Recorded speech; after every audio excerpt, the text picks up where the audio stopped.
I'm Joeita Gupta, and this is The Pulse. It's time for our holiday tradition.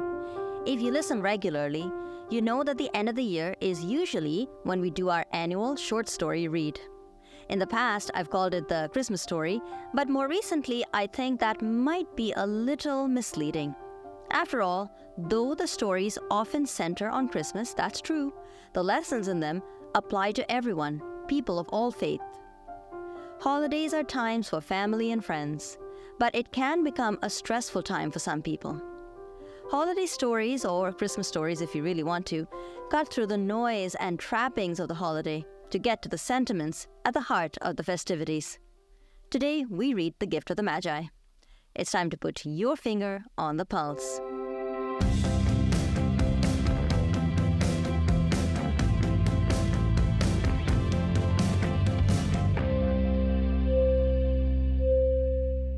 Hello and welcome to The Pulse on AMI Audio. I'm Joeita Gupta. I always look forward to this particular episode of the program. It's not to say that I don't spend the year talking to some incredible people, doing wonderful work in their communities, doing fantastic research, and I don't always feel deeply privileged to have the opportunity to speak to each and every one of them about their accomplishments. But there's something really wonderful about the story that we read at the end of each year, not least because I don't really have very much to do and I don't have to ask too many questions.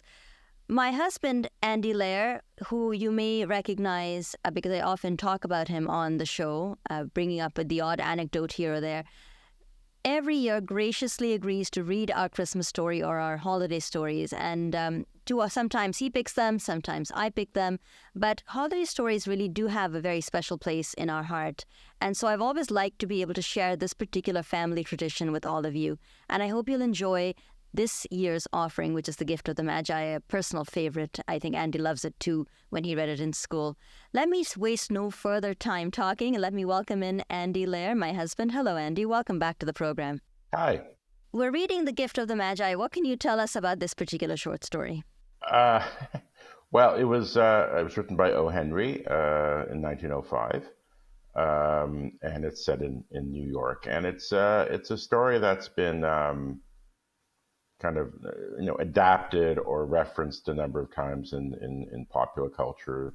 It's something that you often see in a sitcom or drama will kind of do their own spin on it as a sort of a Christmas special. And I think it's a well-known story that's kind of seeped into the culture, although perhaps not everybody's actually read the original source material. They will recognize the story, I'm pretty sure. So, but you say O. Henry, you're not talking about the chocolate bar, you're talking about the author, O. Henry, just so we're clear. Yeah. He was an American writer. I think he wrote this. He was also in jail for some time, so I'm not sure if he wrote this when he was in jail. He was in jail for fraud. Oh, dear. I'm not sure if it involves the items in this story or not. But all right, so The Gift of the Magi is one of several short stories that he's famous for. It is very easy to get a collection of his short stories and have a read. Today, of course, we're reading the one that is set around the Christmas theme, that is The Gift of the Magi. And you want to go ahead and read it out for us? Sure. Okay. The Gift of the Magi by O. Henry. $1.87. That was all. She had put it aside 1 cent and then another in her careful buying of meat and other food.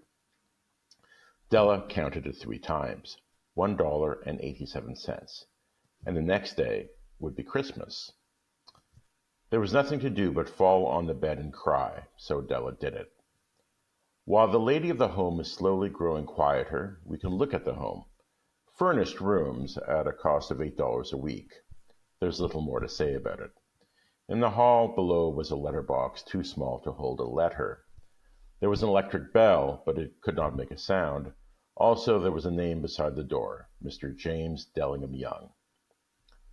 When the name was placed there, Mr. James Dillingham Young was being paid $30 a week.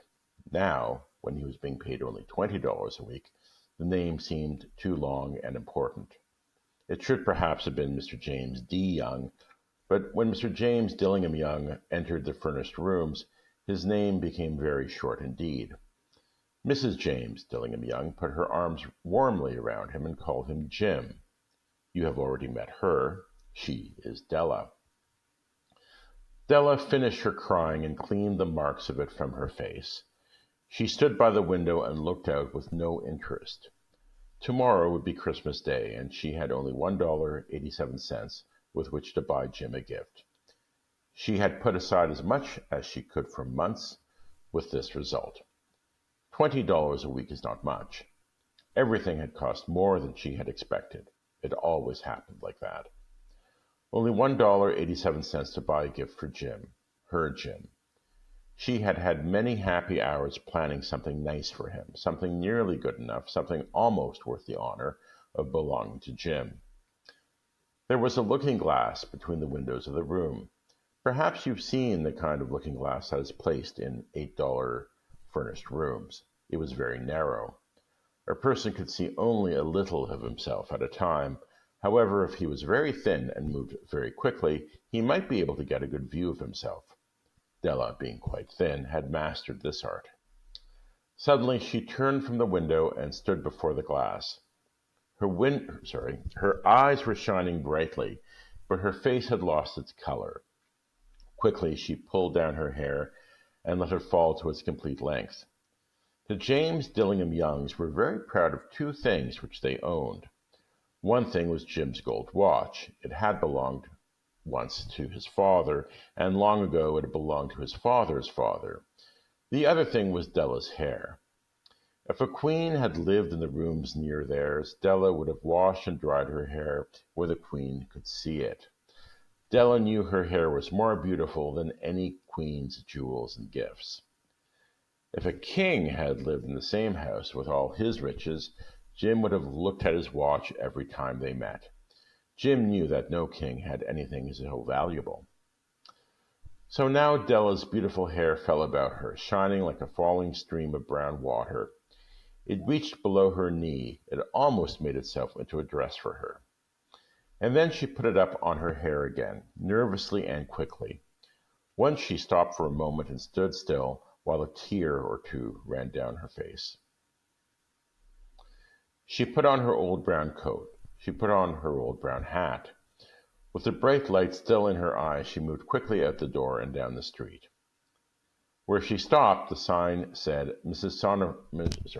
Sofronie, hair articles of all kinds. Up to the second floor Della ran and stopped to get her breath.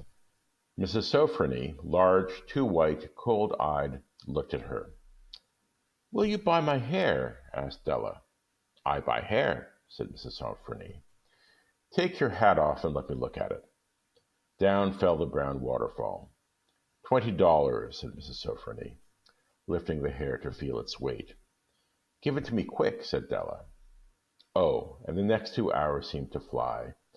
She was going from one shop to another to find a gift for Jim. She found it at last. It surely had been made for Jim and no one else. There was no other like it in any of the shops, and she had looked in every shop in the city. It was a gold watch chain, very simply made. Its value was in its rich and pure material. Because it was so plain and simple, you knew that it was very valuable. All good things are like this. It was good enough for the watch. As soon as she saw it, she knew that Jim must have it. It was like him, quietness and value. Jim and the chain both had quietness and value. She paid $21 for it, and she hurried home with the chain and 87 cents. With that chain on his watch, Jim could look at his watch and learn the time anywhere he might be. Though the watch was so fine, it had never had a fine chain. He sometimes took it out and looked at it only when no one could see him do it.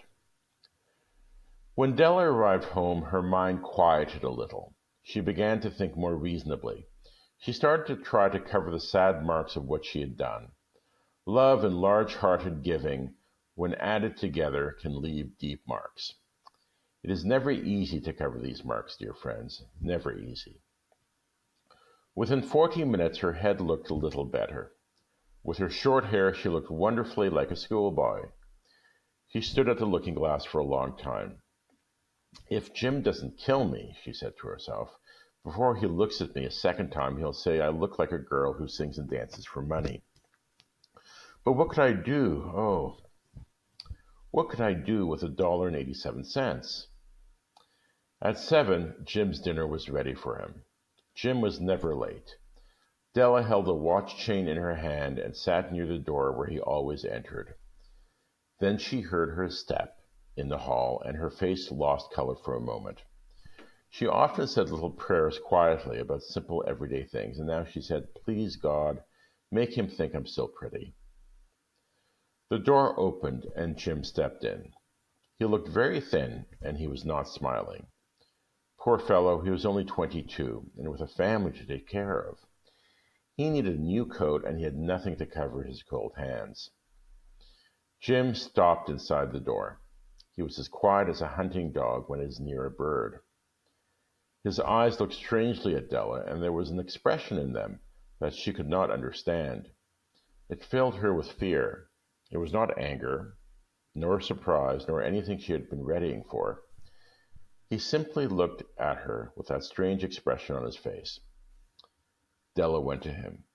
"Jim, dear," she cried, "don't look at me like that. I had my hair cut off and sold it. I couldn't live through Christmas without giving you a gift. My hair will grow again. You won't care, will you? My hair grows very fast. It's Christmas, Jim. Let's be happy. You don't know what a beautiful, nice gift I got for you." You've cut off your hair?" asked Jim slowly. He seemed to labor to understand what had happened. He seemed not to feel sure he knew. "Cut it off and sold it," said Della. "Don't you like me now? I'm me, Jim. I'm the same without my hair." Jim looked around the room. "You say your hair is gone?" he said. "You don't have to look for it," said Della. "It's sold, I tell you. Sold and gone, too. It's the night before Christmas, boy. Be good to me, because I sold it for you. Maybe the hairs of my head should be counted," she said, "but no one could ever count my love for you. Shall we eat dinner, Jim?" Jim put his arms around his Della. For 10 seconds, let us look in another direction. $8 a week or $1,000,000 a year. How different are they? Someone may give you an answer, but it will be wrong. The Magi brought valuable gifts, but that was not among them. My meaning will be explained soon. From inside the coat, Jim took something tied in paper. He threw it upon the table. I want you to understand me, Del," he said. "Nothing like a haircut could make me love you any less, but if you'll open that, you may know what I felt when I came in." White fingers pulled off the paper, and then a cry of joy, and then it changed to tears. For there lay the combs that Della had seen in a shop window and loved for a long time. Beautiful combs with jewels, perfect for her beautiful hair. She had known they cost too much for her to buy them. She had looked at them without the least hope of owning them, and now they were hers, but her hair was gone. But she held them to her heart, and at last was able to look up, and said, My hair grows so fast, Jim." And then she jumped up and cried, "Oh, oh!" Jim had not yet seen his beautiful gift. She held it out to him in her open hand. The gold seemed to shine softly, as if with her own warm and loving spirit. "Isn't it perfect, Jim? I hunted all over town to find it. You'll have to look at your watch 100 times a day now. Give me your watch. I want to see how they look together." Jim sat down and smiled. "Della," said he, "let's put our Christmas gifts away and keep them a while. They're too nice to use now. I sold the watch to get the money to buy the combs, and now I think we should have our dinner." The Magi, as you know, were wise men, wonderfully wise men, who brought gifts to the newborn Christ child. They were the first to give Christmas gifts. Being wise, their gifts were doubtless wise ones. And here I have told you the story of 2 children who were not wise. Each sold the most valuable thing he owned in order to buy a gift for the other. But let me speak a last word to the wise of these days. Of all who give gifts, these 2 were the most wise. Of all who give and receive gifts, such as they are the most wise. everywhere. They are the wise ones. They are the Magi. That was really incredible. Thank you, Andy. That was really well read. There's so much that we can talk about this particular story. What is it that you love about it? Well, it's, there's an ironic twist, obviously, but it's the fact that, I mean, it's a story about love, and that when you love, you're willing to give up what's most valuable to you. So here these two, love each other in the purest way because they were willing to give up the things that were most precious to them. And the irony, of course, is that they gave it up in order to buy a gift that, for the other person, to help complement something, the very thing that the other person gave up. If that makes sense. But yeah, it's interesting because I think there are parallels that people can identify with. A lot of people would be struck by the imagery or the very beginning of the play, where it's been a tough year. His wage has gone down. He's no longer making $30 an hour. He's now making 20, and everything else is going up in price. And I think it's something that a lot of people can relate to, especially these days, where it feels like our salaries, our wages aren't going up as fast as the cost of everything. And I wonder how many people will be looking at, what they put aside for holiday gifts and thinking, I don't know if I have enough for everybody. Gift giving during the holidays is such a wonderful thing to do. It's a way to show your love and appreciation for family, and to tell somebody that you care about them. But it can also, I think, become a source of tremendous stress for people, trying to think about whether they included everybody and got everybody the right gift. And when you have a large family or you have a lot of gift giving to do, it can really start to add up. And I think a lot of people are going to maybe be thinking, my God, it's been a tough year. How am I going to make that? How am I going to make gifts to everybody? And I think the story, at least, what is nice about it is thinking through the sentiment behind the holiday, the sacrifice, and the fact that people are willing to give up the one thing that was most valuable to them in order to do something wonderful for the other person. And I think as we start to think about gift giving during the holidays, it is worth contemplating other ways of gifting that might not require buying things necessarily, but might require giving gifts that are of a more sentimental nature, or that really get to the heart of who a person is. So I wonder if you had some thoughts as well about how a story like this might get people to think differently about gift giving during the holidays. Well, I'm not sure if this is what you meant, but it might get people to think about maybe asking the other person what they want before you buy the gift.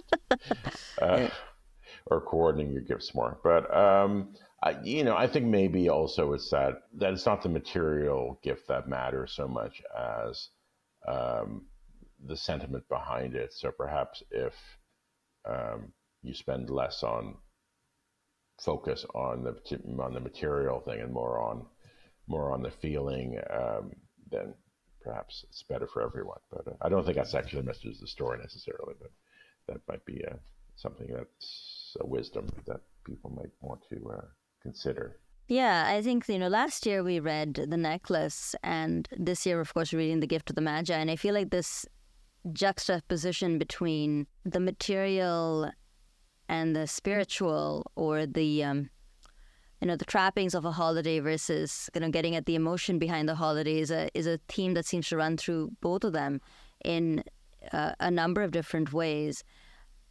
Do you feel that part of the problem is that holidays like Christmas have become far too commercial, where there's increasing pressure to buy gifts for people? Because even with Della, she kind of says, I have to have a gift that is worthy of Jim. So, just getting him any old gift wouldn't do. It had to be something that was good enough for him, whether that's an expression of love, which undoubtedly in this case it was, or if it's an expression that, where a lot of people feel that my gift has to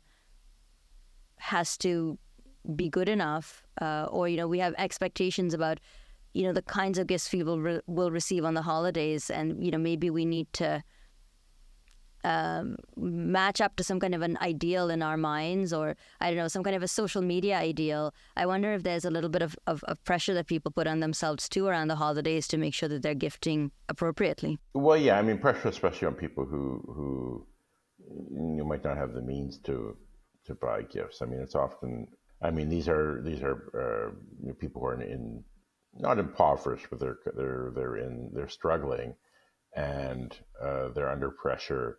I don't know if it's social pressure or what have you, pressure to kind of go far beyond their means in order to fulfill this obligation.